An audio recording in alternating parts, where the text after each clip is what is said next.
at the moment, because as you see it everywhere, people trying with the best ideas and the best of hopes, and then they're failing and get frustrated. So how is it possible to just make change happen, even if you are just a few and don't have the money you need, maybe, for example, on the one hand. The other question, what I'm just personally interested in is how can we use on this journey old indigenous or traditional wisdom? So is it everything we have on our pocket? Is it has to be new? Is it something we just lost on our way that comes along with awareness, comes along with in our role inside the environment? So how can we just put ourselves inside this beautiful planet without harming it all the time? And what is it needed for that personally? So what kind of values do we have to foster, and what kind of unlearning stuff we have to go through, unless we can go to this? And this is a personal question I just take with me, and just always curious to hear people's answers. That's my way of doing this, just asking people what they do or hear. And that's why I just love this bromance between the three of us, because I'm just learning all over all the time. Everything's something new in the beautiful minds of these colleagues of mine. So happy to share now these, or happy to witness your ideas of how to make a beautiful, a better place for all of us. Beautiful, thank you. So you noticed that I did a normal recording. Somehow the YouTube stream thing didn't work out today.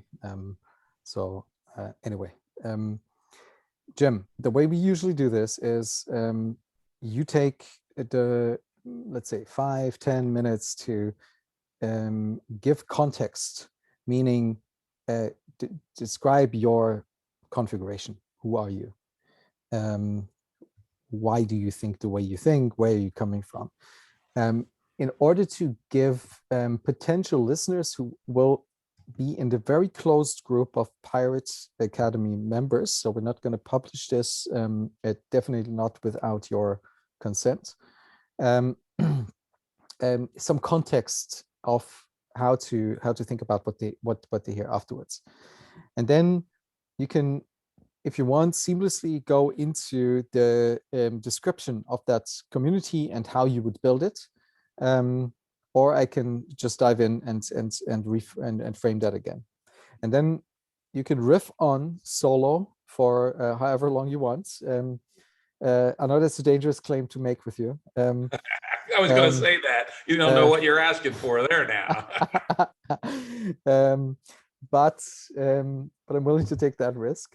And then we will start coming in with questions, but we will keep ourselves in the background and give the stage to you. So with that, yeah, I'd make one amendment if you're willing, which is after I sort of do the who I am, where I'm coming from. As you mentioned, I'd like to do a little bounding of the scenario.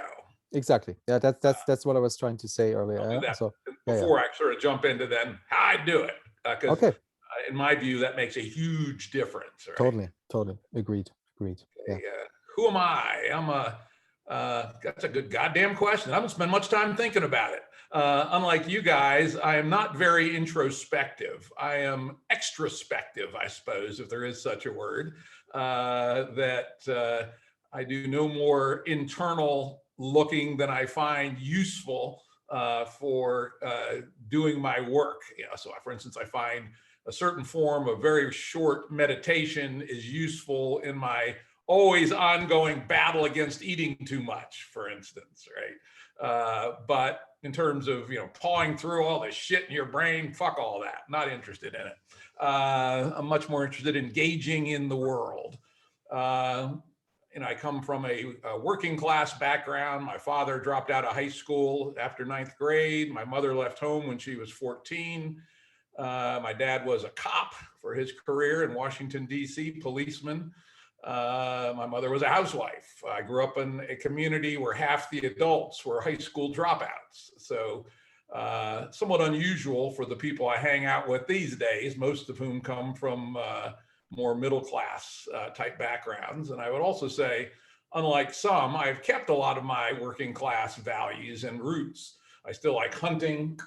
riding dirt bikes, ATVs, four-wheel drive trucks, this sort of thing. So I don't generally give off the vibe of what we call in the United States a crunchy granola, kind of a lefty soft kind of person, right? I definitely ain't one of those. I'm a gun rights person in the United States context, probably own 100 guns, maybe a little less.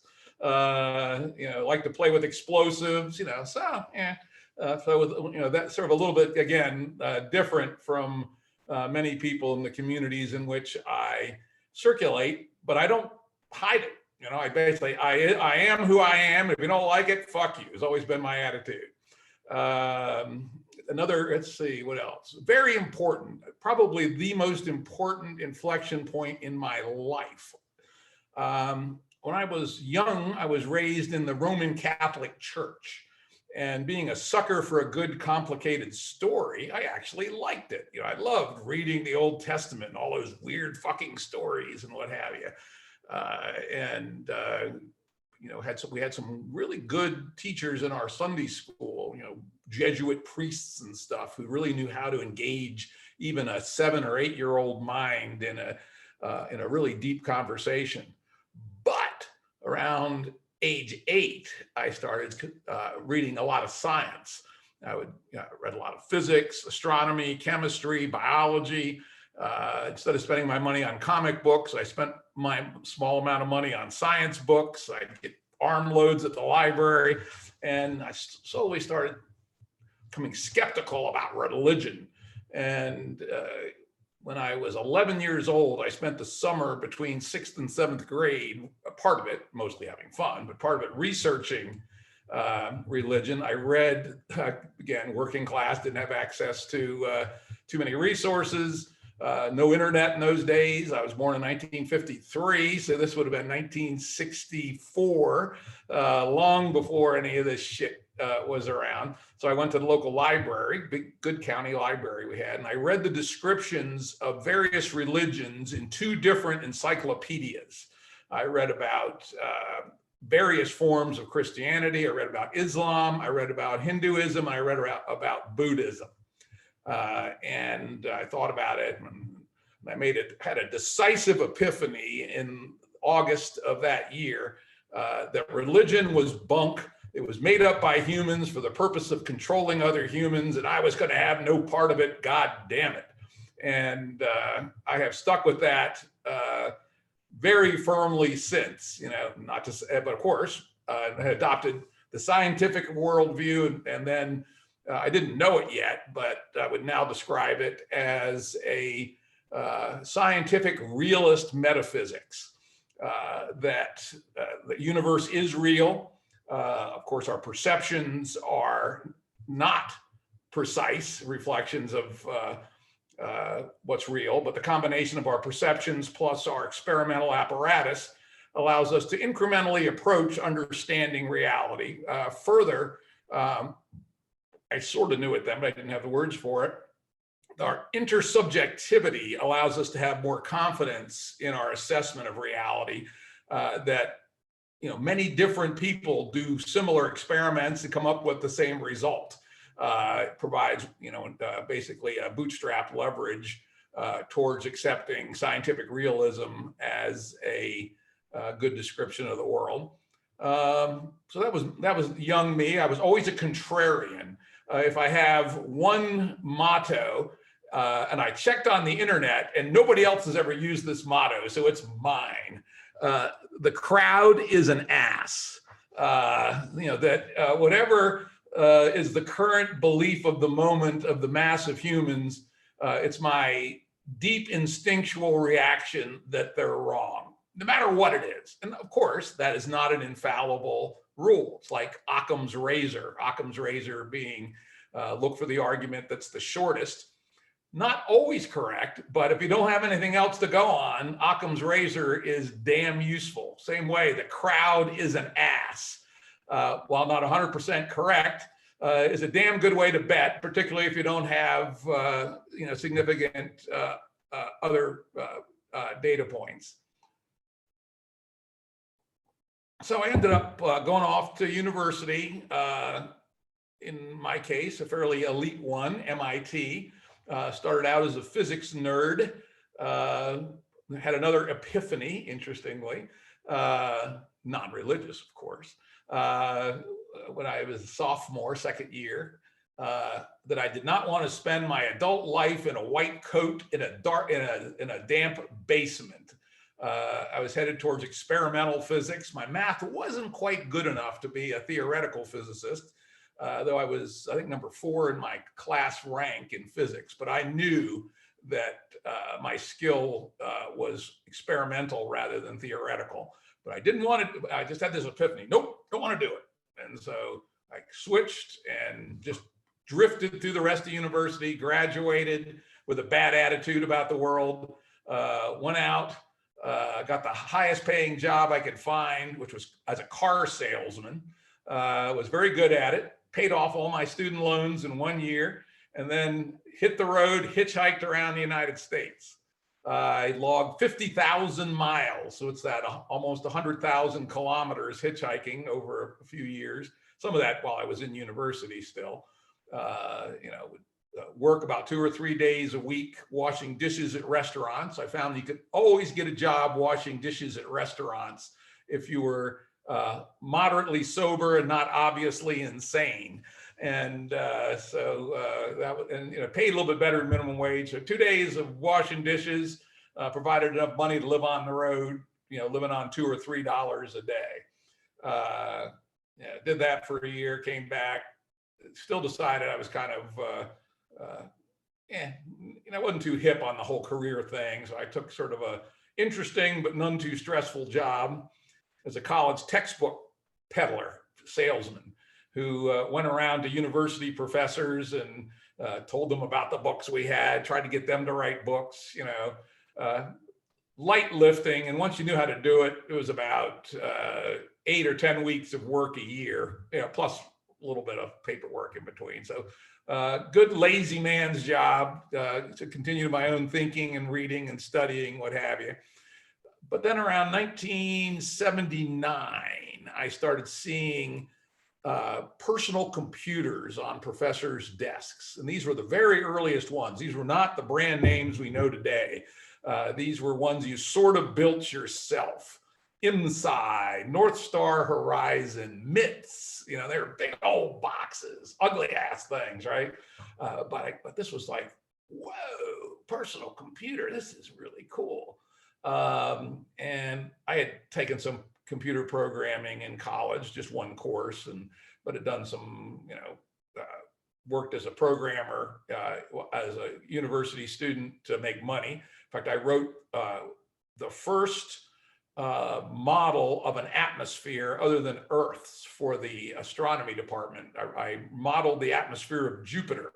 It was very crude. It was 100 kilometer by 100 kilometer cube that we simulated, and what we knew about Jupiter, it was total bullshit. But as far as, and the professor published it and all this stuff, and I was just, hired hand that wrote the program. As far as we know, it was the first model of any atmosphere other than Earth's. But anyway, I see these personal computers and I go, this looks fucking interesting here now. And so suddenly, and just instead of being sort of an alienated young person working on my own ideas, I kind of go, personal computer. And I started digging into what is a personal computer. And I started saying, holy fuck, these things are pretty powerful. And in 1980, I spent 90% of my net worth to buy a fairly loaded Apple II. Give you a sense of how expensive these things were and what a major decision that was. I spent $4,500 US. After inflation, if you adjust that for inflation, that would be the equivalent of about almost $20,000 US today. That's a lot. That was a lot of fucking money when I was making maybe 20,000 US at the time. So it was a big, huge commitment, but one I never regretted, to say the least. I totally got into it. totally got into it. You know, I wrote the world's champion Othello program, beat an IBM 370 in a computer competition, hand coded it in 6502 assembler language. I think back about the shitty software we have today.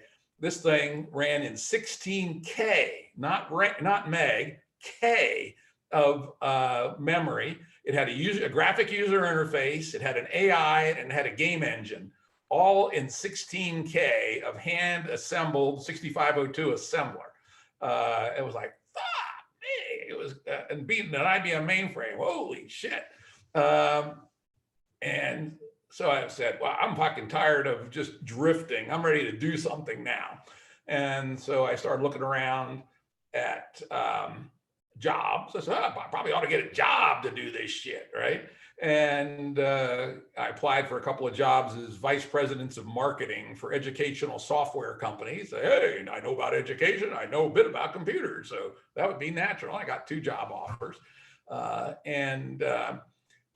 while I was looking, I stumbled across another new thing, which was a company called The Source, which was the world's first consumer online service. The Source was dial-up. You know, obviously, there was no internet in those days. These were private networks. It was very expensive, including the packet networks you used to access it. It was on the order of $10 an hour US. Which again, after inflation would be close to $30 an hour, $35 an hour US in today's money. So an hour, right? And people say, why would anybody do that? Well, it was the only thing on earth like it, literally. You want to do email and you didn't work for the Defense Department, then that was the only way to do it. We had chat, we had online shopping, we had bulletin boards, we had, hundreds of little products, multi-user games, all kinds of cool stuff. Anyway, I stumbled across this thing by finding a little magazine about it. They published their own magazine in one of the computer stores that I used to hang out in. I again, if the personal computer was like this, the idea of online was even more, whoa. And I dug into this and learned as much as I could, which wasn't much because there wasn't that much about it yet. And in my way, I wrote a letter to the company telling them I had a brilliant plan to build a $4 billion educational business on their platform. They surprisingly didn't just say, who is this nut? They actually called me up and said, hey, we'd like to talk to you. Next time you're in town, why don't you stop by? And turned out my parents lived not too far from their headquarters. And when I was up there for the next holiday, I swung by and chatted with them, and we really hit it off, and they offered me a job and I took it. And originally as a sales guy, being that's what my professional credentials were, but very quickly I was offered a job in-house as director of research, and then director of software development, and then product management. So anyway, I was right in the middle of this company, which unfortunately was acquired by a big, dumb multinational publishing company. And they completely missed the strategy. And when we had 5 CEOs in the less than 2 years I was there, the last one was a complete idiot. Turned out he ended up having a huge career, and he was ended up as the CEO of this big multinational later, but he's still a turd in my opinion. So anyway, I presented him my strategy, which because obviously I knew more about our products and our data than anybody. And I said, more than all of our profits come from our interaction platforms, email, chat, bulletin boards, a very early precursor to social media called Participate, user publishing, which is something I invented, which is more or less blogging, but people got paid for it. And we had 3 or 4 other, what I'd call communications interaction products that cost nothing to, again, this is the brilliance that Facebook figured out later in a more formal way, which is the content was being provided volunteer by the users, and we got paid just for connecting the wires, right? Versus this big dumb publishing company thought we were in the information business. And so we would license these databases of really strange shit, commodity pricing, information about legislation in Congress, and things are ugly and complicated, big and expensive. And I showed that every single one of them was a massive money loser. And further, in the market research surveys I'd done, none of it was other than a newswire and stock prices, which were easy. None of them had anything to do with the decision people made to subscribe to our service. So my argument was, and I also point out we had a competitor now called CompuServe, and they were 90% focused on interaction products and were doing a better job than we were in one particular area, which I believed would be the growth area of the future. And here was my plan, that we should de-emphasize the information publishing, go all in on interaction. And since we were ahead of CompuServe at that time, we had a good and a better brand, et cetera, and certainly more human factors oriented. We had a good chance to beat them. But this guy gives me this haughty lecture about content is king and all this shit. And I made the decision right then and there, fuck these assholes. And this is a hopeless cause. These guys are going to lose. And so I kept my ears open, and about a month later, I had an opportunity to join a startup in Boston. This was in Washington, D.C., the source, and to take the ideas of making low-cost systems. One thing we were good at the source was providing the online experience for about a tenth the price, 10% of the price of how big companies were doing it, like in the financial services industry, et cetera. And so this guy came down looking around for talent for the startup, and he and I hit it off, and I ended up joining up with him. He was much older, much more experienced. He'd done 3 successful startups previously. And we started a company in Boston using the low-cost distribution techniques of the source to mobilize high-end information. Oddly enough, information does make sense if it's niche and expensive. And we built some companies, and 4 of them, and sold them as a package to, guess what, a big dumb multinational publishing company, not the same one, to Thomson, now Thomson Reuters. I soon left, did a couple other little startups, one not successful, one successful. Well, actually, the one that was not successful was sort of successful. We got our investors their money back, basically. That was call it a draw when we sold the company. Second one was very successful, but small. And it's funny, then the company that bought our other companies called me up and asked me if I'd do some consulting for them. That one of the business units, not the one that we sold them, was all fucked up. And, they heard I was a pretty good guy with technology and business. So I take a look at it. And so I came in for a 2-day consulting assignment just to look at it. I said, boy, you got yourself a hell of a mess here. And I laid out the horrible mess that they had. And they said, well, would you come on board to fix it?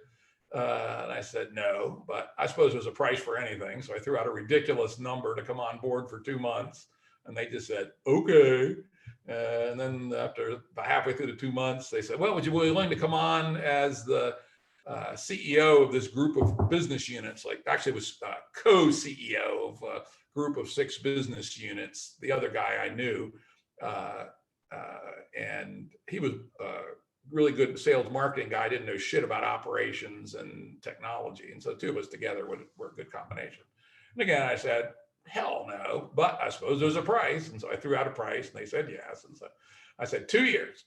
And so I started doing that. And then they was coming up near the 2-year mark. I was we fixed our companies. We were now, instead of being the little babies of technology, we were now the strongest technology company in all of Thomson. How could that happen in 2 years? Holy fuck, but it did. So I turned in my resignation. I'd been offered a job as the president of an early AI company that applied AI to some esoteric work in the insurance industry. Doing about 20 or 30 million a year, like 25 million a year in revenue. It was profitable. It was a year or so from going public.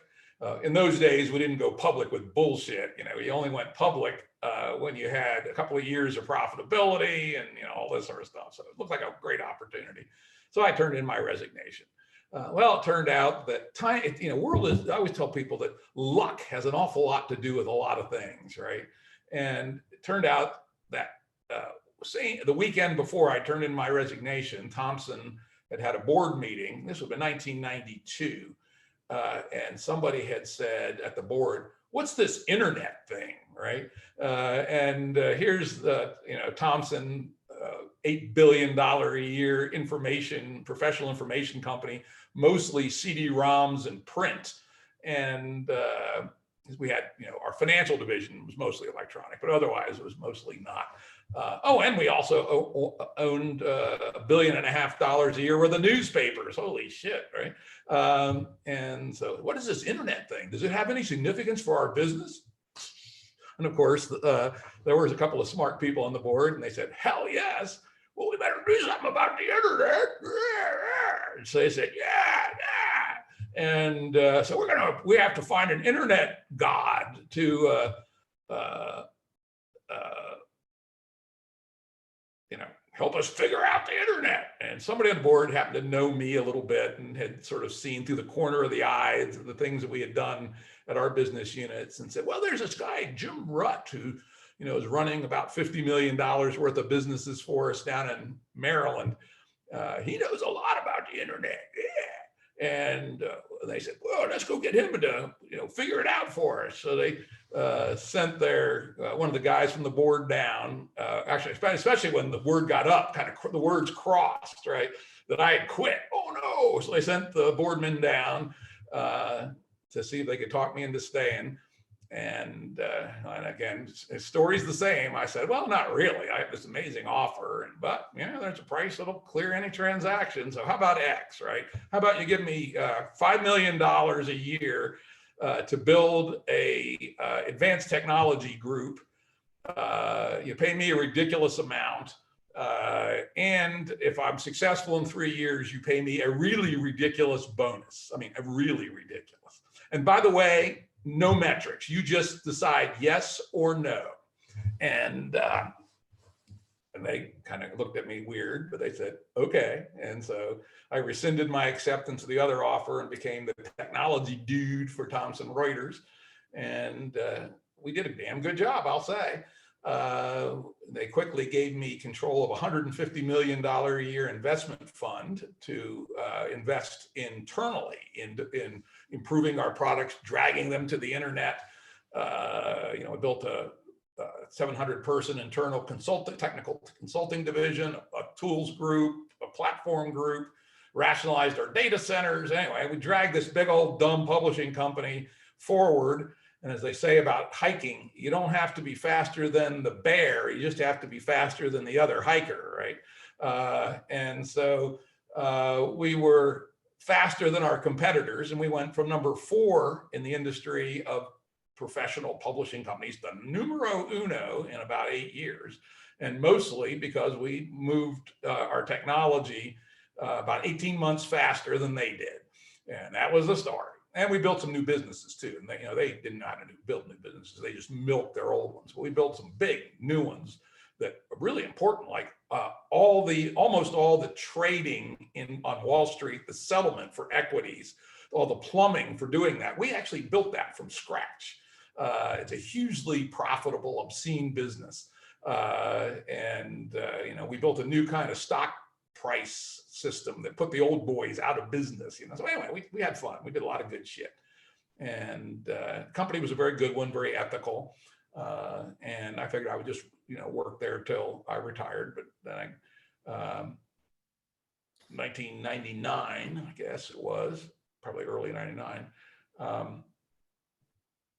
I got a call from a recruiter saying, hey, would you be interested in being the CEO of Network Solutions, which at the time was the monopolist who ran the domain name system for the internet. And all the .this, .bats, we ran all that shit, and .com, .org, .net, and we also ran the root of the internet that provides the basis for all the other domains. And I said, you got to be kidding. That's about the most fucked up company I ever heard of. These guys are complete ass clowns. And the recruiter goes, yep, that's right. That's why they need a new CEO. And so I said, well, fuck, not really. But it turned out they were only about a 5-minute drive from my office. And I said, I'll tell you what, I'll come over and talk to them if you provide me a free lunch. And they said, okay. So I went over and had an interview, and we went through like 9 rounds of interviews. And eventually, guess what? I went through, they had 60 candidates. I ended up at the top, and they said, okay, we'd like to make you an offer. And so they made me an offer, which I rejected. I said, nope, this is what it'll take. And they said, nope. And I said, have a nice day. And about 2 weeks later, they came back and said, all right, we'll give you what you want. God damn it. And so I then again, timing. On Monday, I was about to be elevated to head of strategy for the whole Thomson Corporation, in addition to all the other shit I did. And I had to fly up to headquarters and tell my friend, the CEO, sorry, I got this offer I just can't refuse. And I showed it to him, and he goes, holy shit. Nope, you can't refuse that one. So I shook my hand, and we, went back and announced it on Monday. I was the CEO of Network Solutions, which indeed was a fucked up mess. Though it was no more fucked up than I thought it was, which was, well, actually, that's not quite true. A little bit more fucked up than I thought it was, but not too bad. And we started fixing her up. And, and a lot of my friends say, you got to be crazy. That's the worst company in the fucking world. And I go, yeah, but it also has an unbelievable franchise, and the economics are amazing. Again, all we're doing is moving pointers around. We're being paid cash, significant amounts of cash money. These guys are already making money, and they're idiots. We can make so much money, you can't believe it, off this sucker. And of course, they have problems with the government trying to take away their monopoly, which they should, and all this stuff. Jim, one second. How much time do you have? We can 2 hours. Didn't we book 2 hours? Yes. So let's cut. Let's start cutting towards the question. Okay. All right. Sorry. But don't worry. I wanted to, if I get the chronology right, that something happened, also an epiphany, because you pointed out several epiphanies around the money over money return thing somewhere in the late 90s, right? So mid-90s, 1994. During that time, I'd also been very involved with some online communities that were thinking about sustainability. In fact, I had the epiphany literally in this online community called Sustainability. And it all just came rushing at me. Here I was at the time, executive committee level executive at an $8 billion multinational, clueless rich fucks, right? Selling products to other clueless rich fucks. And it just hit me out of the blue again. This was over a couple of months, that the cycle of money on money return as the measure of all things was now driving our society, literally. It was no longer the humans themselves. We were no longer making discerning choices about what we wanted in a society, and that everyone was only driving after the almighty dollar. And this was different. When I joined the workforce in 1975, the companies still had senses of right and wrong. They would not do things, even if though they might be profitable. By 1994, most companies, I will say Thomson was not one of them. They were still a pretty good company in terms of values, but a lot of companies we dealt with were essentially had become sociopathic, that if something was profitable, irrespective of whether it was good for humanity or not, you were morally obligated to do it. And in fact, and then of course it was even beyond that. By 2000, the ethos was, if you were a CEO, if it would cause your stock options to go up, it was good, irrespective of whether it was even good for the company in the long term. And hence the internet bubble, etc. And I wrote a bunch of stuff in that 94, 95, 96 timeframe about how this was all gone crazy. And I particularly called out advertising as one of the seed mechanisms that basically allowed the money on money return engine to corrupt human nature and create needs that we don't really have, and to build. And I had some of the precursors of thinking that later became Game B about cultivated insecurity, that the money on money return machine worked to get people to want things they don't need, to get in debt that they can't afford, and then they're in a position of cultivated insecurity, so they feel like they can't break away and escape. And so all that thing, anyway, blah blah blah. Network solutions work great. I made a shitload of money. I fucking retired in 2001 with this thinking behind me, and retired for the third time. And first time lasted 2.5 days, second time 2.5 months, third time I said, I want something that'll keep my interest for at least 2 years. And so I surveyed all my interests, and I chose evolutionary computing, which is the field of using Darwinian evolution to let software write itself via competition. When I retired, I walked down the hall to a lab I'd built, started writing evolutionary neural nets, which at the time was a very narrow field, and there was only one university doing much research in it. And so I figured, this is an area I could probably make my mark. And so I did. And someone wrote a New York Times article about me. It was called something like "Internet CEO Does What?" And it was kind of fun. And the Santa Fe Institute read that article, and they asked me if I'd come out and visit. Santa Fe Institute's home of complexity science, and they use an evolutionary lens for a lot of the scientific work they do there. So I went out there, we really hit it off, and they asked me if I'd be willing to come out as a researcher. And so for odd family reasons, again, having to do with luck, it turned out it would work out for me to go out, for our family to move out to Santa Fe, New Mexico for a year. So we did. We loved Santa Fe. I loved the Santa Fe Institute. We ended up staying 10 years. And so I got myself deeply indoctrinated in the complexity science perspective, which has been hugely important basis for everything else I've done since then, which is that what we see in our social systems, it's also true in our physical systems, certainly true for the atmosphere and the electric grid and a bunch of other things, is the emergence of patterns from the interactions of lower level components that produce high level stuff. A human is a perfect example of emergence.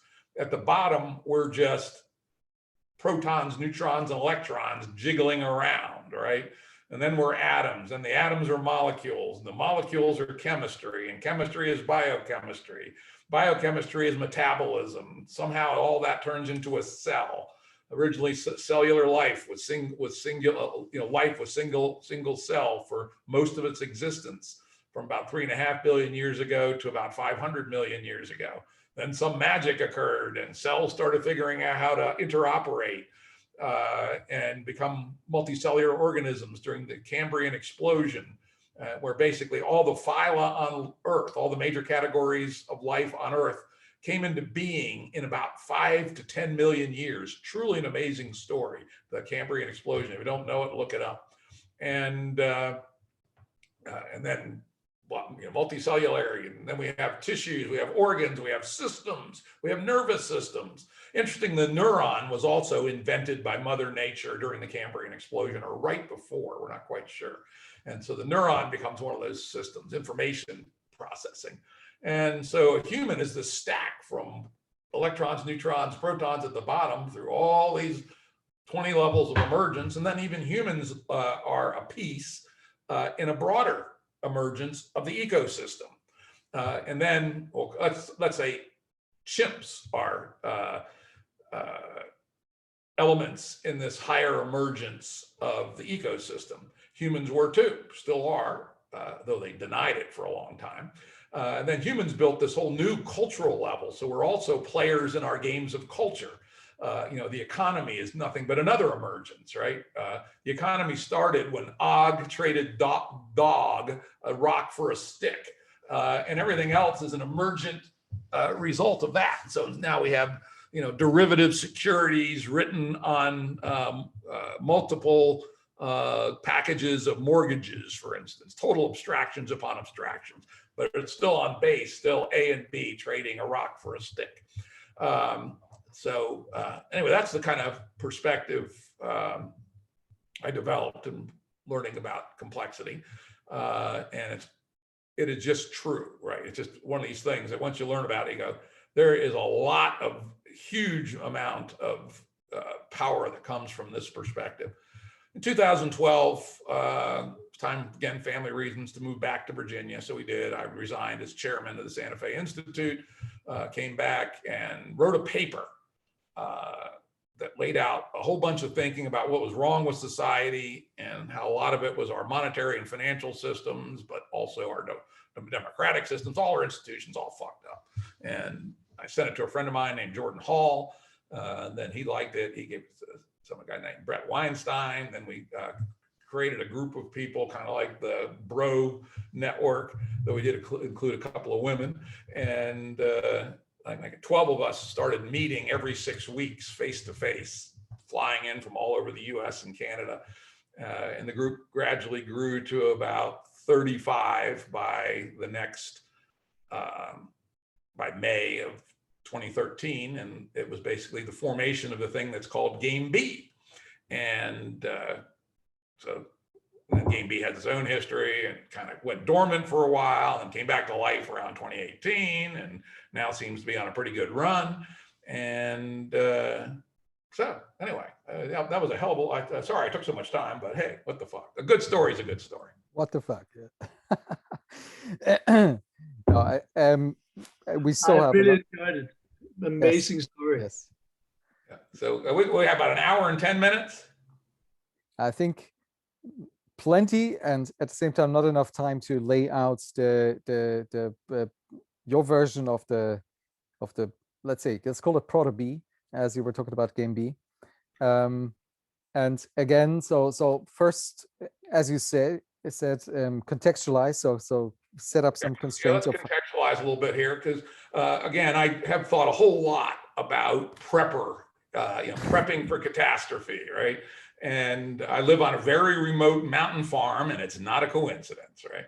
And I will say, when we bought this farm in 1989, my wife and I basically said, 2% chance of civilization collapse in our lifetime. So we'll do a little hedging. We'll add a few little things to the farm to make it resilient to collapse. And 30 years later, I would raise that number to at least 20%. And to make that number more poignant, my life expectancy is way shorter now than it was 30 years ago. So in a risk per year, we're probably talking about a 30x increase in my perceived density of social collapse. So we've invested quite a bit more in resilience at the farm. And so I thought about this a little bit. So anyway, the first point is, whenever you talk about resilience or survival, I always point out you have to think about a package of scenarios to plan for. For instance, not worth spending any time worrying about the dinosaur killing asteroid. If that hits the Earth, we're just fucked. So put your head between your legs and kiss your ass goodbye. Don't worry about that one. And so when you're thinking about these scenarios, it's tremendously important to be pretty precise in the scenario. So first, are we assuming truly cut off from modern, say, the Game A economy? Yes, we do. We know that's pretty abstract. You're allowed to take things with you, but you don't have a constant connection to Game A. Does Game A still exist? Potentially. That's you're so far off that doesn't really influence you. Okay. All right. That let me add a note to that. If we get far enough down the line, then we can start talking about potential competition between your cell, your Proto B, and Game A or other Proto Bs. But let's first establish one Proto B and then see the rest. All right. So okay, I will assume. Okay. So we'll assume that it has no trade, has no external trade initially. And actually, to keep it simple, I'm assuming game A collapsed, that there are other things coalescing in various forms out there in the world. And at some point, we'll come back into contact. But for now, it was a pretty major shit show, and it collapsed. I'm going to use as the example of where the county where our farm is located. It's about 450 square miles. What's that, about 1,800 square kilometers, something like that. It consists of 3 river valleys, very mountainous with fertile valleys in between. People who've been to Switzerland say it reminds them of Switzerland. I've never been to Switzerland, so I don't know. But anyway, and importantly for the point, it's only got a few access points into the county that can be defended relatively easily. It has lots of water. It has good soils in the valleys. It has really good grazing land. It has lots of woodland, probably 75 or more % of the county is woodlands. And it has one good deposit of iron ore. How about that? Up on top of one of the mountains. They used to make iron there a long time ago, but it got obsoleted by big iron real early. So the good ore is still there and very accessible. You can just drive up there and pick it up off the ground. And population is about 2,200 people, which strikes me as kind of a minimal size. I would say 2,500 is about the minimal size to have enough skills to survive long term in something above desperation. You have, is that a hunch? And is that a gut feeling, or do you have some numbers on the 25? I don't have any firm numbers, though there is some interesting work done by a guy named George Guberman at the Santa Fe Institute, where he analyzed the Anasazi Indians in the American Southwest, who famously disappeared. And his model says that a Anasazi band needed 100 or so individuals, maybe 150 to 200, to be able to have any reasonable probability of having all the skills it took to be an Anasazi culture, the pottery making, the hunting, the wood crafting, etc. And that during a period of intense drought in the American Southwest, population densities had to fall below the density necessary to support the 100 different crafts necessary. And then the Anasazi culture just fragmented and everybody went their own way. It broke down to little bands again of lower level civilization. And then reassembled as the Pueblo people about 100 years later. But that's his take. The rough numbers I think about come around from 2 things. One are the level of skills, but the other is defensibility. What size of population do you need to be able to have enough warriors to be able to defend your borders? And you think about a homestead. No way a homestead is by itself, if it isn't embedded in a community, can possibly defend itself during a collapse. The surface area to the number of people inside it just doesn't work. And then how many warriors are going to have in there, et cetera. So I would say at least 1,000. Let's say I have thought through a little bit and think that 1,000 is a good minimum number. That should be able to produce 50 warriors or 100 warriors, something like that, which is a pretty good number. You also want to have some diversity in terms of agricultural prospects, because of course, at this level, you are utterly dependent on agriculture, and droughts occur, hurricanes occur, massive cold snaps occur, And one of the nice things about our Highland County is the three river valleys are at different elevations. And they vary from almost 1,000 feet, 300 meters in elevation. And that makes quite different weather. So you can have good weather in one and bad weather in the other. Further, different soils, et cetera. So there's enough statistical variation in agricultural prospects to help increase the resilience of the effort. In fact, there's a story in the county. There was horrible drought back in the 1910 time, I think it was. Maybe it was even earlier than that. And I mean, really, really, really exceptionally bad through most of the county. But one area still had nice rain, and everybody moved there temporarily. And they now call that part of the county Little Egypt, in resonance with the Bible story of the Israelites who had to go to Egypt to survive during a drought. Yeah, it's still called Little Egypt, that corner of the county. And we asked why, and they told us that story.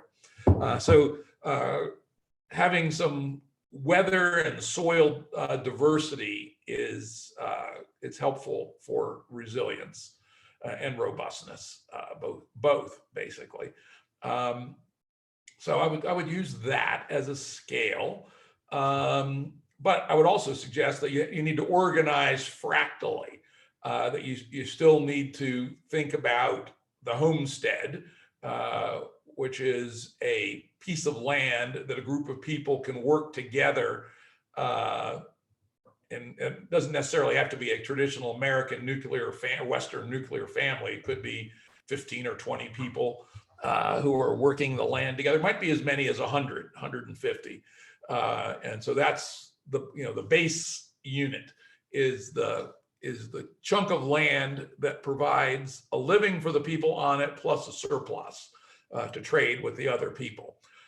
Presumably, if you're at the Proto-B Dunbar number, we call them Dunbars, the subset of a Proto-B. Proto-B consists of a broader unit which uses the same operating system, and then settlement components at 150 people or less, which we call a Dunbar. And so I would suggest that if you think about this minimum resilience community, let's call it the average Dunbar is 100 adults, 10 or 20 of them to make a resilient community. And so if you have 10 or 20. I'd like to get in there with one question. So the Dunbar number gives you social coherence in that group. Is there any science around the question of how many Dunbars you can support in one bigger structure? So how many of these smaller groups can actually be in a healthy trade relationship? Well, history would say that the number can be very large, right? There was trade back in the very earliest days of agriculture. Look at North America, where the older styles were preserved a lot longer. And there was wide-ranging trade amongst, even during the Anasazi period and before. You'd find parrots had been traded up from Central America, which was 2,000 kilometers away. There's a famous obsidian mine in northern New Mexico. Whoever owned it was the Bill Gates of 1000 AD. And the obsidian from that mine, which they can tell by the isotopes, traded as far east as the east coast of the United States. Call that 4,000 kilometers away. And so trade always existed with thousands of, let's call them Dunbar level communities. So I'd say there's an existence proof that there's no upper bounds on it. So the question is, what's the lower bounds to produce a resilient and robust standalone community? And as we think about proto-Bs, even embedded in Game A, we believe that the Dunbar unit probably needs to specialize in something for trade purposes. It probably should be mostly self-sufficient agriculturally, though not necessarily totally. and it ought to have some level of something that it's expert in, either through its physical endowments, its human capital, or usually some combination of both. So for instance, imagine my farm could be the basis of a Dunbar. It could probably support 100 people if it had to. We have really good hardwoods there, beautiful varieties, walnuts, cherries, oaks or hickories, many kinds of interesting hardwoods. And so, for instance, we could specialize in manufacture of furniture. We could also specialize in the manufacture of horse-drawn wagons. The kind of oaks we have, because the soils up on, especially on the higher elevations, are very poor. The oaks grow very slowly, and so the density of the wood is very high. And so it'd be very good for making the wheels, for instance, of carts. And so, maybe our specialty is furniture and horse-drawn wagons, as an example. While the guys that live up in that area that I was telling you about with the iron ore, their specialty could be smelting iron. And now you'd have to use wood to do it, but there's a well-known technology for smelting iron using a 30-foot draft furnace that you can build from stone, and there's plenty of existing ones that are known. So you can actually build a charcoal-fired smelter to reduce ore to iron, so you can make some basic iron if you needed to. In terms of what level of technology is sustainable over the long haul at lower population density, my back of the envelope calculation is United States about 1880 is a long-term sustainable level of technology. At that point, you had steam-powered stuff. You had steam-powered tractors, you had steam-powered trains, you had steam-powered factories. And steam is a technology that you don't need a huge amount of high precision to replicate. And so I'm assuming that steam would be the basic non-animal basis of power during this period. And so one of the skills that one or more of the Dunbars would need to acquire is steam engine manufacturer and maintenance. And we fortunately have two very good metalworking companies in our community. Small, but these guys know how to work metal. And there's no doubt in my mind that if they had to, they could figure out how to build steam engines. And again, they'd have to be wood fired, but we have our ratio of trees to people is sufficient that could work for an indefinite period of time, so long as one was cognizant of the rate at which one was burning the trees. And so you essentially have part of your social operating system would say, hey, this is how much wood we produce of dead trees per year, and we can only take that many to heat our homes and power our steam technology. Let's go into that for a second. This is because that's a super interesting question. So there's an assumption that you need something like an engine. Okay, there's a steam engine, and you also have a subjective, from a subjective perspective, an enormous quantity of wood. But how do you create the necessary stable governance among the people and the Dunbars to protect that wood and to keep that in balance? Yeah, of course, that's a question we don't know the answer to. But how would you attempt it? Again, I would organize fractally. I think that's really important, and that these bottom units could be of whatever size they chose to be, because there's another argument that says that the Dunbar number is too big, and that a household on the land should be on the order of 20 people, because there's a couple of Dunbar numbers. The one we hear about is the 150, but there's also one at 50, 20, and another one at 6, and there's 2. And so it may turn out that 150 is too big for a homestead. Maybe it's 20. But anyway, whatever the basic unit is, should have a representative to the coordinating body that, and of course, I would say in our county, probably 3 coordinating bodies. There's one for each river valley. Each river valley has different issues, has different resources that need protection. One of them has got a shorter growing season because it's higher elevation, but it has more rain. The most eastern one is warmer, but it tends to be droughty. The one I live in is in the middle. It has a good balance between the two. And it's interesting, informally, the county sort of has 3 sub-communities. So I would suggest that the homestead is the basic unit, the river valleys are the intermediate unit, and then the county is the top level for governance. And whether you have a formal hierarchy or whether it's a more free-form, self-assembling system of governance, I'm not 100% sure. But I would say the mobilization, the catalyzing factor ought to be defense, in that the county is more or less square, while the river valleys are long and thin. And just from geometric considerations, the ratio of area to surface area is wrong in the river valleys to be very defensible, while for the county, it's pretty good. So geometry alone says that defense should be at the county level. And perhaps initially, that's the only county level activity.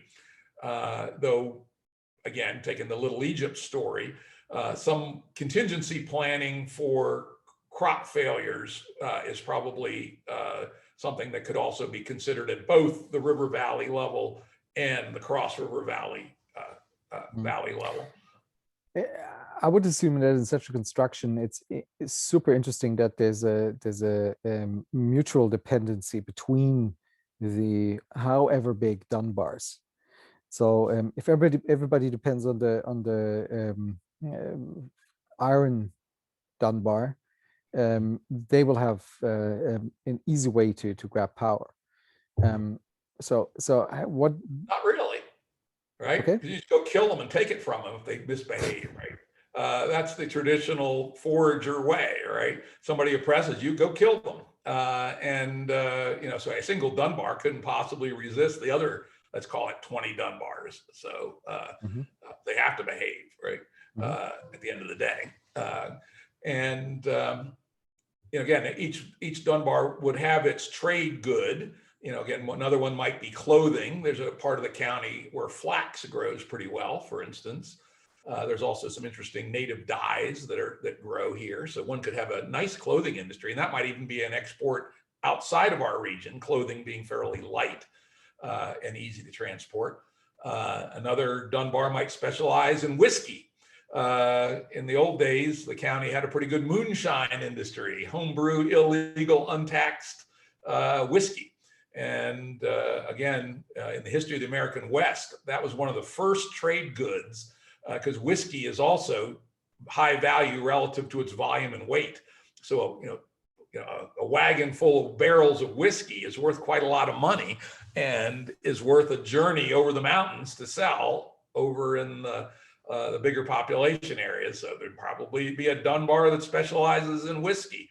Another one then clothing, maybe a couple, 2 or 3 in clothing. Clothing it's hard to make at low tech. That's where steam comes in.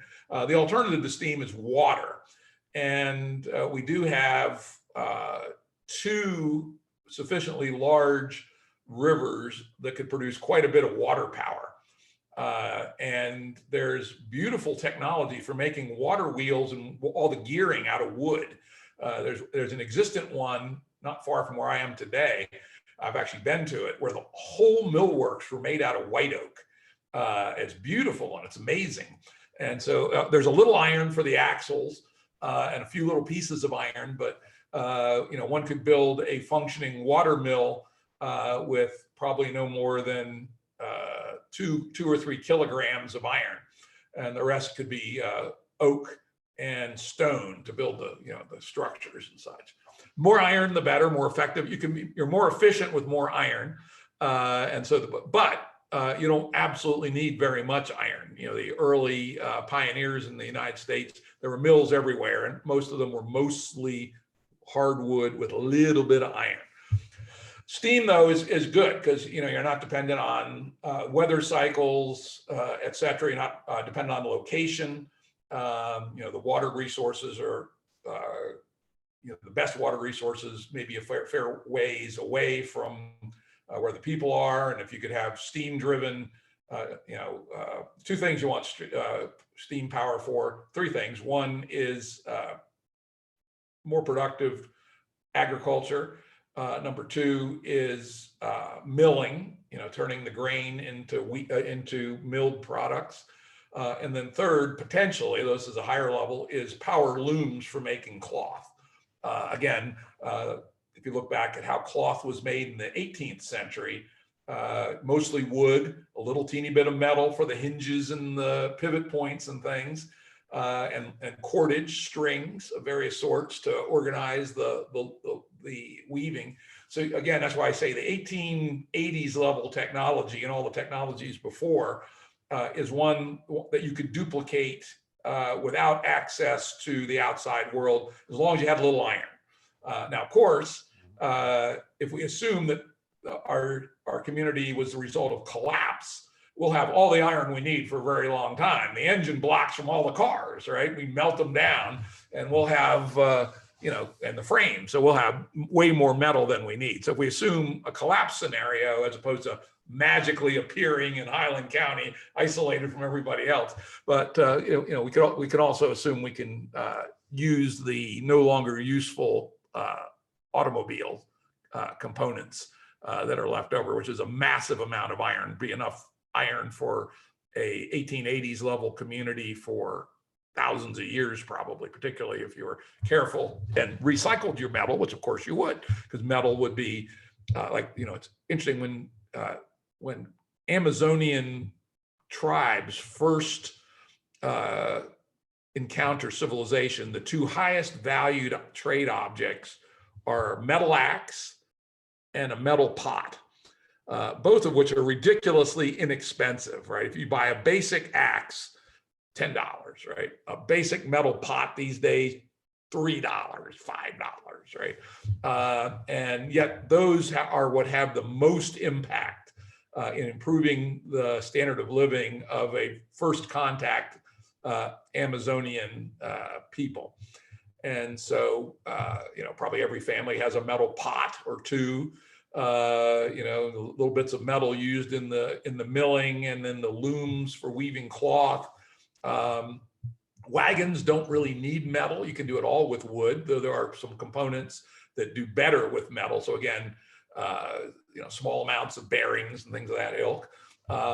So yeah, so again, I would aim at about an 1880 level of technology if I could. If not, I'd fall back to about a 1780 level of technology, which was, let's call it pre-steam. Steam existed, but it wasn't really good enough to be useful for much anything, with a few exceptions. But so somewhere in that range would be the technological range. But I would aim for 1880 so I could have relatively mature steam for transportation and for manufacturing. So in essence, you're saying it's been done before, 1880 or 1780.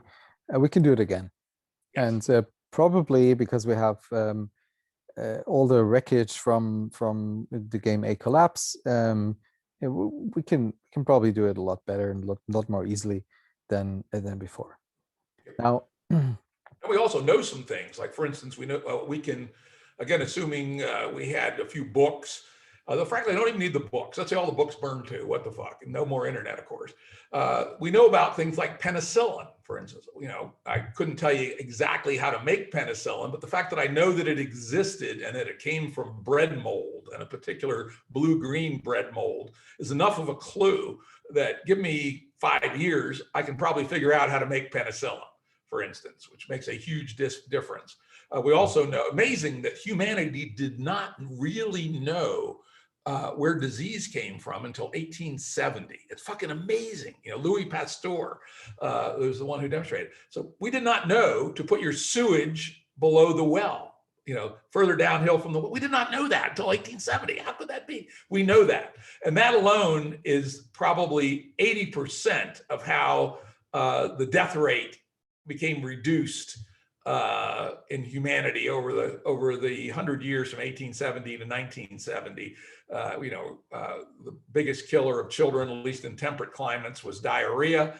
Most of the diarrhea came from contaminated drinking water, right? So the fact that we know some of these basic things would make it, we could do a lot better than they were doing in certainly 1840.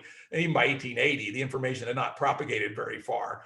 In fact, cities were still net killers of humans until about 1900 because of the lack of knowledge of public health. It's amazing. Look at the demographics. The only reason cities grew is because people came in from healthier rural areas. After about 1900, with municipal water systems, municipal sewage systems, cities are now healthier than rural areas for a number of reasons. So yeah. Mm-hmm, mm-hmm. So, so the assumption is that all of the physiological needs, most of the safety needs, can be sorted out with technology and knowledge that has been there before, that we've accumulated, and that we can still somehow keep or replicate. Now, some of the features of what you're describing, like the power balance through physical threats, essentially, to me sounds very game A-ish. Let's go into the territory of, as you are rebuilding this from the rubble, it might also be an opportunity also to apply some of the new knowledge about how civilization can go wrong, and all of the systemic knowledge, as you referred to earlier, about the emergent properties coming up from the systemic design.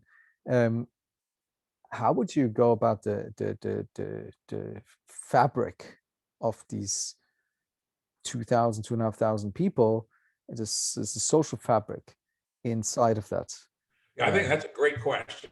And I do think we are learning. We don't actually know that much. We've been stuck in what I would call representative democracy model since 1776, say, in the US, and post-Napoleon in most of Europe. And that probably is a broken system. Too much voting. Look at the goddamn Israeli elections. One of you guys who said you were in Israel, right? They've had 4 fucking elections, and they still have that asshole, what's his name, Netanyahu. Actually, I was at university with him. I actually saw him in the hall when I was a senior year undergraduate. We were in the same school, shall we say. And he was an obnoxious little shit then, and he's no better now. But this idea of 51% being some magical thing, and all together, it's a crazy coalition. These coalitions in Israel, it's just nuts. The people that are in these coalitions, right? From majority of Israelis, as far as I know, the ones I've ever met, atheists, right? Hardcore, and yet these ultra-Orthodox parties are the balance of power. What the fucked up mess is that, right? So I would certainly think that we'd want to rethink the mechanisms of governance and get away from elections, and get away, or at least the kind of elections we have, representative elections, and look. Again, one of the areas I've done some work on, published on, is liquid democracy, which is a delegative form of democracy, where rather than electing delegates, you proxy your vote, which you can always retrieve back. And I would say, as I thought more about it, I would also try to move away from simple majoritarian politics and moving more towards rough consensus. And it would also, like, for instance, 75% to enact binding legislation. I would also, it's an idea I just had very recently, I haven't written it up yet. I would make the length of a political decision dependent on the strength of its supermajority. So for instance, if you have a 75% vote, you could make if you wanted to, you could have the regulation or the rule last for up to 10 years, and then it would be automatically repealed. If you had a 60% supermajority, the law may only have a life of 2 years before it automatically repeals. Further, I would allow any law that was enacted by a supermajority to be repealed by a simple majority, so that so anyway, there is a pruning mechanism so that regulations and laws don't just endlessly stack up. If we look at David Graeber, not a person I agree with anywhere near 100%, but a great thinker, wrote a wonderful book called Utopia of Rules that describes how our society is. We all live in this embedded fucking mess of rules that were developed by all kinds of special interests, generally not in our own interests. Some of them are, like the laws against murder is probably a good idea. But our systems create rules, but they don't repeal rules very effectively. And so if I were going to re-engineer collective governance, I would think about proxies rather than representatives. I would think about moving strong rulemaking to big supermajorities, consensus-like supermajorities. I think actual consensus doesn't work because it takes too long and it's too easy for a small number of people to veto. But what I call rough consensus, time to live on all rules based on how big a supermajority, and asymmetrical repeal versus enact. So I would think about things like that. Whether those are all the right things or not, I have no clue, but I would suggest that they could be experimented with at the Dunbar level, and then through horizontal communications amongst the Dunbars, sharing what works and getting rid of what doesn't work, and move towards consensus on what our operating system ought to be at the higher level. The governance problem always strikes me as my coffee problem in the morning. How do you have the first coffee without having had a coffee, right? So how do you create governance without governance? How does that work? How does it come to life? Well, of course, the classic Enlightenment false story is the social contract, right? And interestingly, the United States is an example. We actually sort of did that, right? We kicked out the old guys. We wrote first Articles of Confederation where the states were supreme. That didn't really work. And then we crafted America 2.0, the US Constitution, in 1787. And then through a ratification process, it got ratified over 2 years and came into being. So the American example is an example that the mostly wrong Enlightenment view of the social contract could actually happen. And I think it could certainly happen at the level of 2,500, much easier than at the level of the 3 million that were in America, though America managed to pull it off. So I would look at those historical examples of how you bootstrap. And the way the American Constitution was bootstrapped was about 100 people got together and figured it out as representatives of their communities, knowing that it would have that what they crafted would have to be subject to a popular referendum. And it worked. And 2,500 people, let's say we'd have 25 delegates approximately to craft the Constitution, but knowing that the meta rule was that required a rough consensus from all the constituent Dunbars. Look, the United States is an interesting example also. There was one state that held out. Rhode Island refused to ratify the Constitution.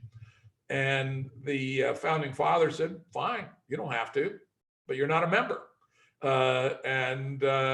You could be an independent little country. And Rhode Island is the smallest of the US states. It's tiny, it's basically 30 miles by 30 miles. So what's that? 60 kilometers by 60 kilometers approximately. Tiny, so a ridiculous subscale country, at least compared to all the big US, the whole big U.S. So it is oh, we were just kidding. They went ahead and ratified the Constitution. But I expect you'd say the same thing, about Highland County, the Republic of Highland County. Some Dunbar says it doesn't want to be a member, it doesn't have to be, but it's outside. And if it's the iron one, we probably just conquer them. And again, I'm sure Rhode Island had the same thought, being this tiny little thing next to this big thing. First time they pissed off the big thing would just go boom and crush them. I think that there's a soft, a way to softly coerce even the somewhat reluctant to join up. The same way Rhode Island was softly coerced into joining the U.S. Union by just saying, hey, you don't have to join if you don't want to. We don't care. So you, as one of the founding members of this or authors of this constitution that you're drafting there, what are the main differences that you would put into this compared to currently used and known types of constitutions? As I said, I would look towards delegative democracy rather than representative democracy. The other thing I'd look at is you had Forrest Landry on your little group here. I very much like, in fact, I generalized to the point where he is sort of mad at me, one of his ideas, which is the idea that a consensus process, or let's call it the rough consensus process, may only have one useful purpose, which is to bring into being an executive to do something. So let's call it the defense executive, because we agree that that's the one function that the county level certainly needs. So let's say that the representative proxy, the proxy process comes up with a definition of what the powers of the executive, the military executive, the defense executive is, and who the personnel are, and votes that into being. According to Forrest's small group management rule, which what he says is dangerous is to take this and apply it to bigger groups. I go, I don't care. It sounds like a good idea to me. Is that executive then continues to do its thing without any further oversight from the legislature, shall we call it, in which case a proxy delegative virtual legislature, except for one thing, and I call this the red button, is that at any time, the legislative function by a simple majority can dissolve the executive, can say, okay, the executive we put in place is hereby dissolved, and then it has to go back into its consensus process to define a new executive for that function. I would think hard about that. I think it's very interesting that, as he points out, and Daniel Schmachtenberger also, too much voting is not a good thing. It divides people. And so making big decisions, putting things in the hands of capable people and letting them be responsible for what they do, and perhaps one of the requirements of the executive that it reports back to the legislatures on a regular basis as mandated. And then as soon as the people don't like it anymore, they end it, start another one. Maybe a very clever way to get way better governance than our current systems, where people trying to do anything are micromanaged by the legislature. One of the reasons why it's so hard to get good people in government, right? Because it's, good people, much more fun to be a corporate CEO than it is to be a cabinet secretary in the U.S. government, right? If you're a cabinet secretary in the U.S. government, you have all these fucking committees and assholes and everybody else fucking with your shit. When you just want to do what you're supposed to do. And further, you're probably going to turn over every 2 or 3 years, so nothing ever happens. Instead, let's say we had a housing department like they do in the U.S. government, and you've found a 5-person committee that you thought was competent, or the community thought was competent to have a housing policy. You'd appoint them, let them do their thing until you're no longer happy, then press the red button, dissolve that function, and then either recreate it or not. I would explore that. I think that's a very interesting alternative to micromanagement between the legislature and the executive, if you want to call it that. Well, you have to be careful with people building alliances, right? So usually these kind of structures work in a way that there's this one in the executive position, and then he takes care of his buddies, and then this solidifies, and then it gets really hard to get the majority to dissolve that executive. Yeah, that would be an interesting. That of course is human nature, and at some level, it's probably okay, right? Because that would build a high coherence executive. You know, people who have skin in the game together to do a good enough job together that they can skim off a certain amount of the of the resources, or tilt things their way. On the other hand, especially with a liquid democracy type formula, there's nobody to corrupt to keep you in power. You actually do have to keep a majority of the people happy. And so I think there's a little bit more of a counterweight there, where there's no, because the thing about representative democracy is that you can get into conspiracy with the legislature because it's a small number of people. When you don't have a legislature and it's delegative proxy voting instead, it's much harder to corrupt the process. And when a majority of the people are no longer happy, they press the red button and send you on your way. But certainly that dynamic will occur, and in a limited degree, it's probably good. I mean, truthfully, in some ways, a small amount of corruption is actually good. For instance, building inspectors that are very rigid actually slow down construction. $100 bribe to ignore something that doesn't matter is actually probably the optimal structure for a building inspector. Now, you don't want them to ignore dangerous stuff, but in the United States, at least, the building codes are full of all kinds of horse shit that are completely irrelevant to safety. I'm sure in the EU, it's 1,000 times worse, right? And being able to bribe the building inspector to ignore petty horse shit is actually the right answer for a good building inspector operation, in my opinion. So a small amount of corruption is probably good. A large amount of corruption is bad. And sort of where that balance is, I'm not sure. And how to achieve it dynamically with a new operating system. Because and again, this is the brilliance of the Americans.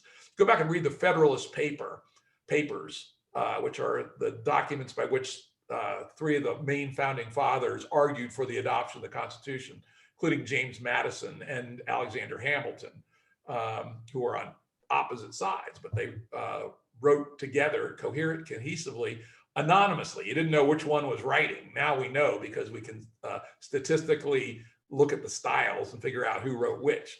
And they anticipated Donald Trump, actually.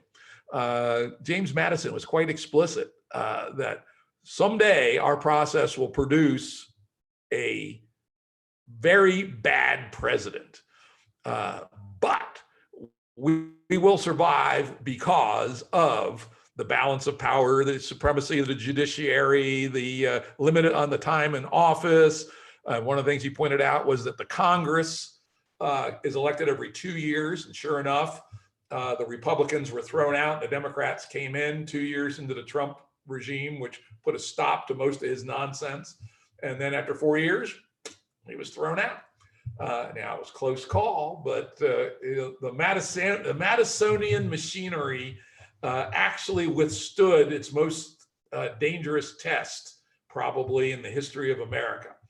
And so designing this machinery is really important to be robust against even bad actors, because from time to time, human nature, bad people will get power. And we need to make sure that we can survive that and have a way to get rid of them. Mm-hmm. Okay, so quick recap. So we have all of the technology that we need to survive, either 1780 or 1880.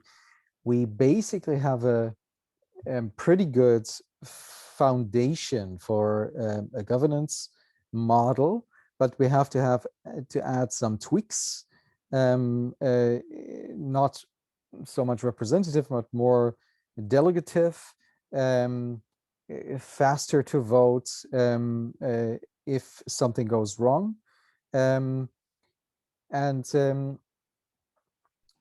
something like a sunset period for rules. Is there something also in your mind, some general revision, like what Jordan Hall calls the Jubilee, built in? Well, Jubilee was not necessary. Jubilee was my invention, by the way. But in fact, that was I heard him talk about it first. Deeply in the core of that original 2012 Rutt document. It's at the very center of it. And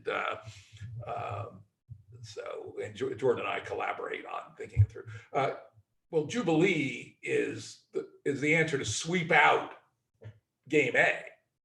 And so it's not particularly relevant in at the startup society, though knowing that we could have a Jubilee in the future is perhaps useful. And for instance, I suspect that we would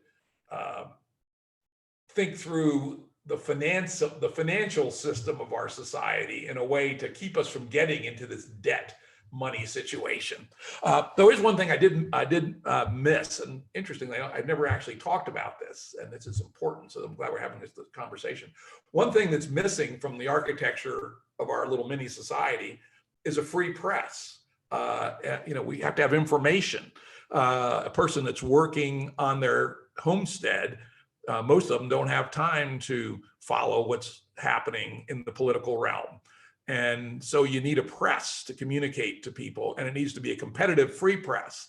You can make a letter press. It's not hard. You need a little metal for the type. And again, that would be one of the bigger uses of good quality metals, making the type. But that's a skill that was known. And it's surprisingly late in the day that local newspapers were still printed on letter presses into the 1940s. Amazingly, small town papers were printed by hand. And we have no internet, at least initially.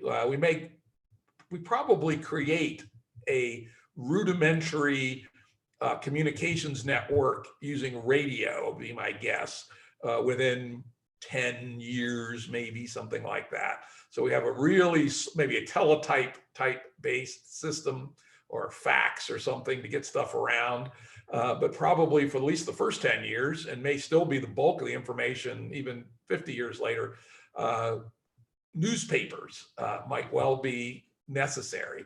And I think one of the things we should build into the operating system is that the newspapers must be independent of any governmental entity, so that they can't corrupt the flow of information, and that absolute freedom of speech must be one of the bedrock, the two American Constitution, the first and the second items in the Bill of Rights are freedom of speech and the right to keep and bear arms. And those two things must also be the basis of the coherence at the bottom of this society. Every Dunbar must have the right to defend itself, and if necessary, and no speech must ever be suppressed, with a few exceptions like direct threats of serious bodily harm or things of that ilk. But that leads to the other element that you were just pointing towards.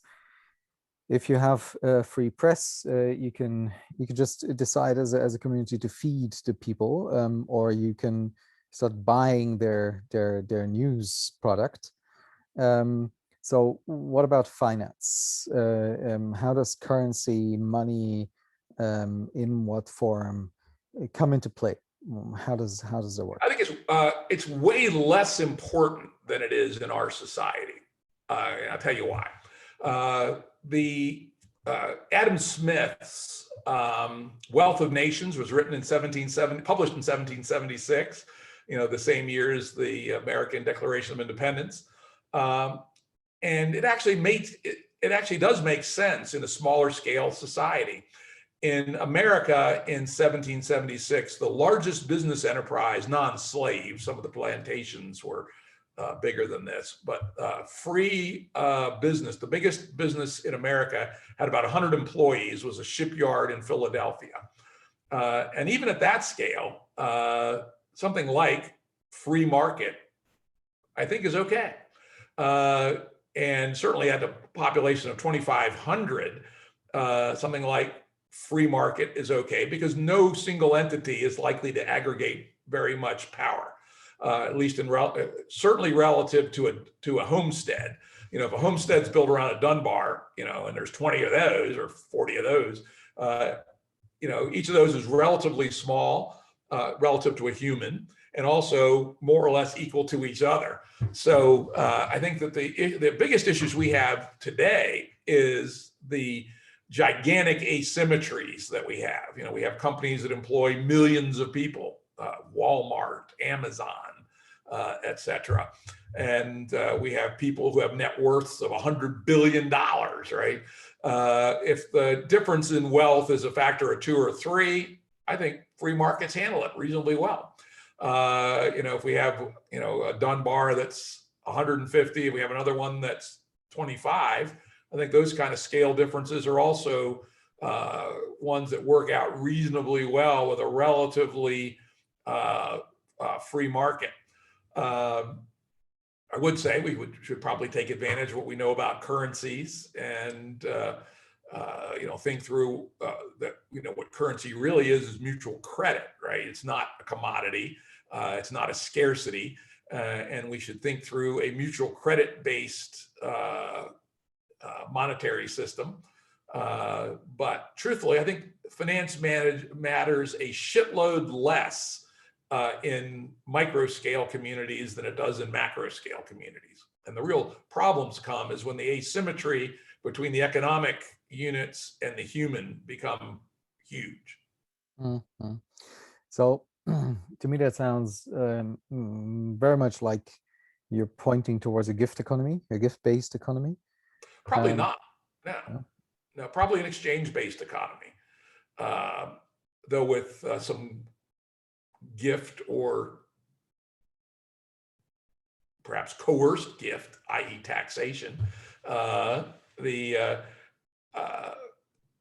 And now the Dunbars themselves may well work on a gift economy. For instance, Jordan Hall's vision of a civium, which is one particular variety of a proto-bee, kind of a more extreme version. You know, very kind of voluntary socialist oriented, where everybody gets about the same. Israeli kibbutzes are the same. I would expect some Dunbars could well organize themselves that way. Others could be more like the Mennonites or the Amish in the United States, where the nuclear family is still the basic unit, and they kind of work at cooperatively, but a little bit arm's length. And I expect we'd see some experimentation amongst different Dunbars. And if we have horizontal communications across the Dunbars, we gradually figure out what are some efficacious configurations. And it might be that the high-end civium Israeli kibbutz, the original Israeli kibbutz, the current Israeli kibbutzes are spread over a wide continuum. About 20% are still classic full share communities. Others, you know, look like Silicon Valley tech companies, right? And you know, I've had a scholar of kibbutzes on my show, and I've read several books on the history of kibbutzes, so it's something I know a little bit about. And I expect that we see some of that diversity amongst our Dunbars, even in the community of 2,500 people, and that's okay. How they choose to work together is a more interesting question, and whether it's through pure gift or whether it's through an agreement to be coerced, i.e. taxes, I'm not sure, but we'd have to think about all those things. So theoretically, and maybe just based on your gut feeling, if you were to come in as the as a ruler, how would you design that exchange system? How would you propose it to the community to do it? Yeah, I would be a minimalist. I would design a currency system, and that's all. So there's tokens that can be exchanged. How does one arrive at the valuation of the token? Doesn't matter. Market sets the price. The only thing you control is quantity and velocity. And now, not having a network actually makes it more difficult. I've designed a currency system. There's a hour-and-a-half video on YouTube on it, but it assumes highly networked devices. I would use some of those same ideas, though. The only two things you really need to control are the quantity of money and the velocity of money. And the simplest way to control the velocity of money, and it, by the way, also provides a mechanism for quantity of money, is so-called demurrage, which is that money has a negative interest rate associated with it. And you can emulate that through taxation, essentially, where you think of taxation not just to pay for government services, and we would expect to have minimal government services, but rather as a way to recycle the money. For instance, in my dividend money design, the money has a negative interest rate, and both the money pulled in by the negative interest rate plus the new money needed to be minted every year is distributed to the citizenry per capita. So everyone gets the same grant of money, which, by the way, erodes big stacks of money, right? So if somebody has a good couple of years, gets a big stack of money.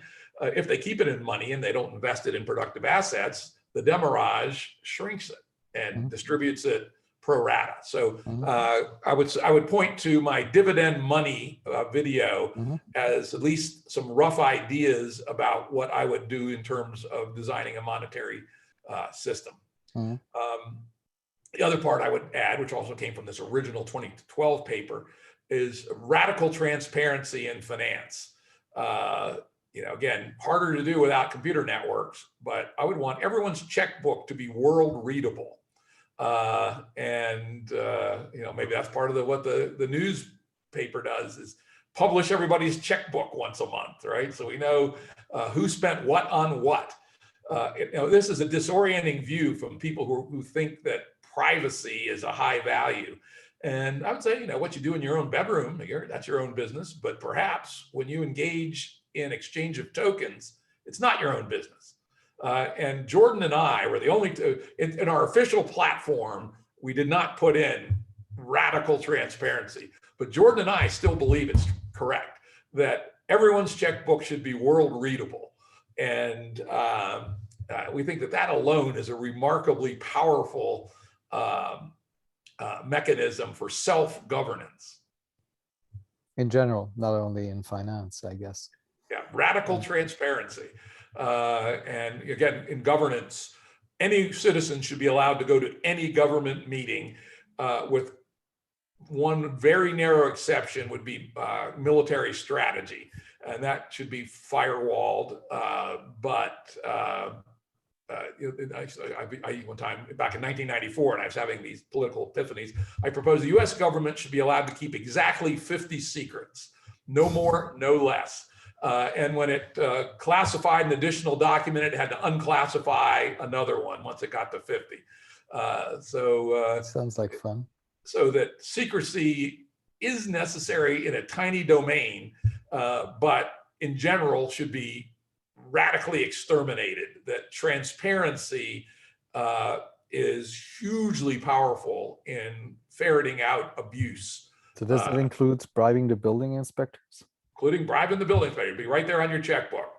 Jim paid building inspector $100 to waive the rule against having too many windows in a house or something. So we have 9 minutes left now, and in getting towards the closing, we touched upon several things, and of course there's this massively vast general topic. But is there something that you would like to address that we haven't touched yet? Oh yeah, obviously. we would need to be really good at closed loop everything. If we're going to ratchet gradually to a better and richer way of life. Of course, our farmers today are well too addicted to artificial fertilizers and herbicides and all this sort of stuff. We'd have to, because we could certainly make lime. We have good limestone here, so we would make lime to condition our soils, but that's an old technology and not destructive, doesn't do any harm to the ground. But I would probably suggest, even if we figure out how to do it with 1870s technology, we eschew the Haber process of making artificial nitrogen. That might be a Mennonite level decision, a technology we choose not to replicate. And so instead, we get over our squeamishness about what the Chinese have been doing for thousands of years, and we recycle human waste. It's the most ridiculous. I laugh when people talk about organic agriculture. I go, people, it's a luxury good for guilty yuppies until we recycle human waste. And so I would build it in from ground zero, that our agriculture and our toilets and sewage, we don't flush those valuable nutrients down away. We put it into a tank where it's fermented at high temperature, kills all the pathogens, and we use it on our fields. And the same would be true, of course, for metal. Metal is going to be scarce. You have to burn a lot of trees to create new metal from ore. So we have a very radical ethos of recycling our metal. I assume there'd be people that went around buying up scrap metal, right? And taking it back to it's much easier to melt existing metal, but like 2 orders of magnitude cheaper in energy than it is to burn it out of ore. And so, we would be everything would be as closed loop as we could make it. We would not have disposable anything. Clothes would be designed to last for 20 years. So disposable anything would be considered a gross violation of social norms initially, and then probably an economic necessity pretty soon. So I think that's hugely important as an ethos. Mm-hmm. Which also hinges on things like transparency, radical transparency, and a monetary system that optimizes towards loops instead of exploitation. Yep. So there's, and is inherently egalitarian also. And then I would say that in the cultural software world, one of the things that we would try to cook in, and this is a hard one because every society has violated it sooner or later, is the desire for distinction in terms of material possessions. If there's a single thing I'm thinking about how when we launch Proto-Bees on the ground, is how do we deprogram ourselves from defining ourselves in terms of the shiny objects that we own, right? Oh, I own a Porsche. Whoa, aren't I cool? Fuck that, you're an asshole, right? And so developing essentially a civic religion of enough, and that flashy stuff is actually a sign of your lack of development, would be something I would try to build in from the get-go. That's really a hard one. And probably do you have any first ideas of how to start this? The Mennonites and the Amish, they are radical about that. These are the American Anabaptists who are descended from the German Anabaptists. And they, some of the most severe ones don't even allow zippers on their clothes. You have to use buttons. And some of them do not allow automobiles. Some other ones allow automobiles, but they have to be simple and they have to be black. It's really interesting. And so I would look to, and some of the early kibbutzes were also very radical in that regard. Everybody got 4 pieces of clothing, right? And oh, by the way, in the early kibbutzes, you didn't necessarily get the same clothing back from the laundry. All your clothing went to the central laundry and it came back to whatever. And people started complaining about getting the wrong size underwear and things like that. It's very interesting in the history of that. So there are some examples of peoples who have done that. I would say the American Mennonites and Amish have been doing it now for over 300 years. And so I would look to some of the things that they have done and how they have tried to have been able to maintain what they call a plain way of life for a long period of time. And they, I mean, they have pretty tough sanctions on this, right? I mean, they could expel people. Oh, they do. So you have to be really firm about this as a community. Yeah, look at the hunter-gatherers. Hunter-gatherers avoided hierarchy. One of the most important books I know is called Hierarchy in the Forest by Chris Boehm. It actually should have been called Anti-Hierarchy in the Forest, because our forager ancestors did not tolerate bosses. They cherished people who were expert in a domain, the war leader, the agriculture leader, the hunting leader, the pottery maker. Those people were cherished. But anyone who tried to be a across the board big boss, they first laughed at, then they ignored, then they exiled, and if they came back, they killed them. And so, one has to have some serious teeth in one's social norms. So yeah, when you buy your Porsche, and we tell you got to get rid of it, and you don't, we'll just kill you. That's all.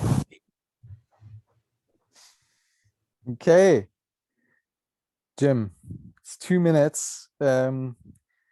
It's been a blast, like always, speaking with you. It's really an interesting download we got from you. Thank you. Gentlemen, do you want to add something? Florian, Lars. Just a big thank you. As you said, it's a download, and it was a pleasure to just hear your stories. So I could do this for hours. So we should do something in the real world. And you just have to subscribe to his podcast. Yeah. Okay. I warned you. You give me an open platform, and I'm a talking motherfucker, right? Yeah, I would love to do this on a fireplace with a beer and something, or a whiskey, as you told. Yeah, so, good Scotch whiskey, single malt. Yeah, and here's some 18 stories. 18 years old, Oban. Exactly. There's a flashy, expensive object. So I loved the conversation very much. I was really puzzled by the way that it's really taking parts of existing cultures in a way and just reassemble it in a more intelligent way, which is striking me, by the way. So it's really nice to just look around what we have done so far, and for me it's quite nice to see that we came back to something which is, like you said, 200 years ago or something. What I was just wondering is, you didn't talk anything about culture in a way. Maybe it's in between somewhere, but we didn't really address it directly. So that's what I just take with me as the question: is it where is it, the culture? Do we need to do something with it, or is it coming from itself? Yeah, I guess my assumption would be that it's emergent. I expect the culture would be very, very different. I mean, if we get rid of defining one's self-worth in terms of stuff, I mean, changes everything, and the culture will be utterly different. What it would be, I don't know. That's one of the great things of the complexity lens, is that you learn very quickly that I don't know is the hero's answer to a lot of questions, right? We'll find out. It's an amazing story that you have, and what you've been doing, and the way you talk about it, straightforward, no bullshit. It would have been such a pleasure to have a 3-day absolutely non-bullshit conversation. Think about that, where any kind of bullshit in all directions are just shut down with a shotgun. So we do it out physically, and we put something up there, and when everybody says something bullshit, and then we talk on. That would have been a lot of fun. Yeah, actually, how about this? We have a cannon outside that's hooked up to an app, and there's a slider on how much bullshit the current speaker is speaking. And when the net of all the votes reaches a certain threshold, the cannon gets fired. and it's a really, really loud cannon that just like shocks everybody out of where they are. And that's the signal to the group that we have gone over the line of bullshit. Time to reset. I have a huge stash of emergency rockets for the ship, so we can build this. This was you're a storyteller beyond belief. I really loved it.